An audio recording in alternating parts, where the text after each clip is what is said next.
Magandang umaga mula sa Pag-asa Weather Forecasting Center. Ito ng ating update sa magiging tayo ng panahon sa susunod na 24 oras.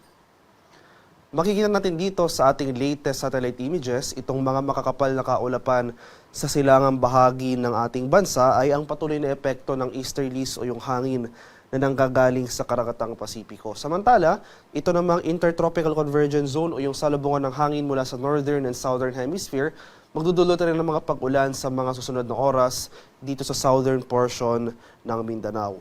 At bahagyang humina pa nga or tumaas yung axis ng ating northeast monsoon o yung malamig na hanging amihan na kung saan nakakaapekto na lamang ito sa area ng extreme northern Luzon. Kaya for the next 24 hours, silangang bahagi ng ating bansa makakaranas ng mga pag-ulan na dulot ng easterly. Samantala itong southern portion ng Mindanao, maging sa area ng Palawan, asahan rin natin yung mga pag-ulan na dulot ng ITCZ. At sa kasalukuyan, wala pa rin tayong minomonitor na low pressure area at nananatiling malit yung tsansa na magkaroon tayo ng bagyo sa mga susunod na araw. At para naman sa magiging lagay ng ating panahon ngayong araw dito sa Luzon, dahil sa epekto ng northeast monsoon o yung hanging amihan, asan pa rin natin yung mga kaulapan at mataas sa tsansa ng pag-ulan sa may extreme northern Luzon dito sa area ng Batanes at Babuyan Island. Samantala, dahil naman sa easterlies, makakaranas rin tayo ng mga pag-ulan, mga kaulapan at mga kalat-kalat na pag-ulan at thunderstorms dito sa area ng Cagayan, Isabela, sa bahagi ng Aurora, Quezon, pati rin dito sa Bicol region.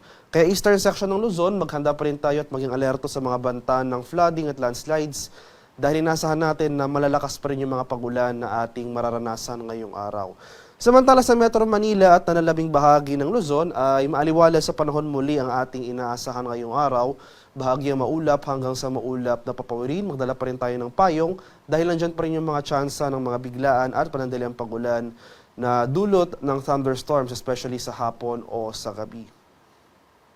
Sa area naman ng Palawan, Visayas at sa Mindanao, dahil na rin sa epekto ng easterly, sasana rin natin yung mga pag-ulan. Mataas ang tsansa ng kaulapan at mga pag-ulan sa may Central Visayas, maging dito sa Eastern Visayas, sa area ng Caraga, Northern Mindanao, pati na rin dito sa eastern portion ng Davao Region sa may Davao Oriental. Samantala dahil naman sa epekto ng ITCZ na kasalukuyan nga umiiral sa southern portion ng Mindanao, makaranas rin tayo ng mga pag-ulan. Possibly sustain yung mga pag-ulan na ito sa may Zamboanga Peninsula at sa may Palawan.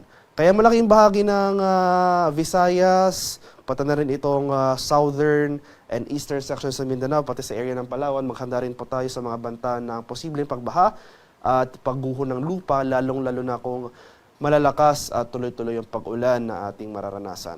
Samantala for the rest of Visayas, so itong Western Visayas area, Negros Island region, pati na rin itong nalalabing bahagi ng Mindanao, generally fair weather muli ang ating inaasahan ngayong araw, pero nandyan pa rin yung mga tsansa. So as early as tanghali, posible nang mamuo yung mga thunderstorms, localized thunderstorms sa posibleng magbagsak ng mga biglaan at panandaliang pag-ulan sa dakong hapon o sa gabi.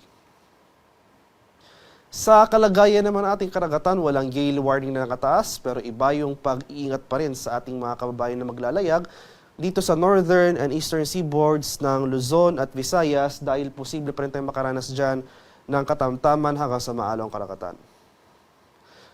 At para naman sa ating weather outlook sa mga susunod na araw, so for the next 4 days, so starting tomorrow, araw ng linggo, inasahan natin na magpapatuloy pang mag-shift southward or bababa pa yung axis ng ating ITCZ na kung saan posible na lamang itong magdulot ng mga pag-ulan dito sa area ng Palawan.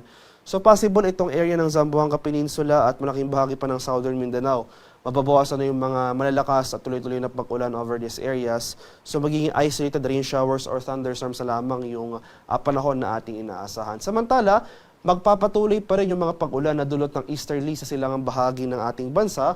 So muli, yung silangang bahagi po ng ating bansa, itong nagsisimula yan sa Northern Luzon, sa may Cagayan, Isabela, sa may Aurora, Quezon, Bicol Region, Eastern and Central Visayas, Caraga, at Northern Mindanao. So for tomorrow, asahan pa rin natin ang papatuloy yung mga pag-ulan over these areas, dulot yan ng easterly. Samantala, yung axis pa rin ng northeast monsoon patuloy na magdudulot ang mga pag-ulan dito sa extreme northern Luzon sa may Batanes at Babuyan Islands. Pagsapit naman ng Lunes hanggang sa Miyerkules, may inaasahan tayong bugso o surge ng ating northeast monsoon na kung saan makakaapekto ito sa malaking bahagi ng northern Luzon. Kaya sa mga susunod na araw, in anticipation sa surge ng northeast monsoon na ito, posible pa tayo mag-issue ng gale warning dahil posible tayong makaranas ng maalong karagatan dito sa seaboard sa extreme northern Luzon. And in addition sa pag-iral ng ating northeast monsoon, ay makakaranas rin tayo ng mga pag-ulan na dulot ng shear line sa mga sunod na araw na kung saan yung axis dito posible magdulot ng mga pag-ulan dito sa area ng Cagayan at sa Isabela. Sa axis naman ng ating ITCZ in the coming days from Monday to Wednesday ay mas mag-shift pa southward yung axis ng ating ITCZ na kung saan mababawasan yung epekto sa area ng Palawan. So, generally improving weather conditions ng ating mararanasan over Palawan and most of Mindanao pagsapit ng Lunes hanggang sa Miyerkules. Gayunpaman, dahil nga sa epekto ng easterlies at ng shear line, itong eastern sections pa rin ng Luzon at Visayas makakaranas ng pag-ulan. Kaya maghanda pa rin po tayo at maging alerto sa mga banta ng pagbaha at landslides sa eastern section ng ating bansa in the coming days. So, sa kasalukuyan, wala pa nga tayong minomonitor na low pressure area o namang sama ng panahon sa loob at labas ng ating Philippine Area of Responsibility. Kaya nananatiling malit yung tsansa na magkaroon tayo ng bagyo na posibleng makaapekto sa ating bansa within the next 3 to 5 days. Ang haring araw sa Kaminilaan ay sisikat mamayang 6:60 ng umaga at lulubog naman mamaya sa 5:32 ng hapon. At para sa karagdagang impormasyon tungkol sa ulat panahon, lalong-lalo na sa ating mga localized advisories, mga rainfall advisories, or maski yung ating mga thunderstorm advisories, ay follow kami sa aming social media accounts at DUST_Pag-asa. Mag-subscribe na rin kayo sa aming YouTube channel sa DUST Pag-asa Weather Report at palagi bisitahin ang aming official websites sa pag-asa.dust.gov.ph at panahon.gov.ph. At yan naman po ang latest mula dito sa Pag-asa Weather Forecasting Center. Magandang umaga sa ating lahat. Ako po si Dan William Ilugulat.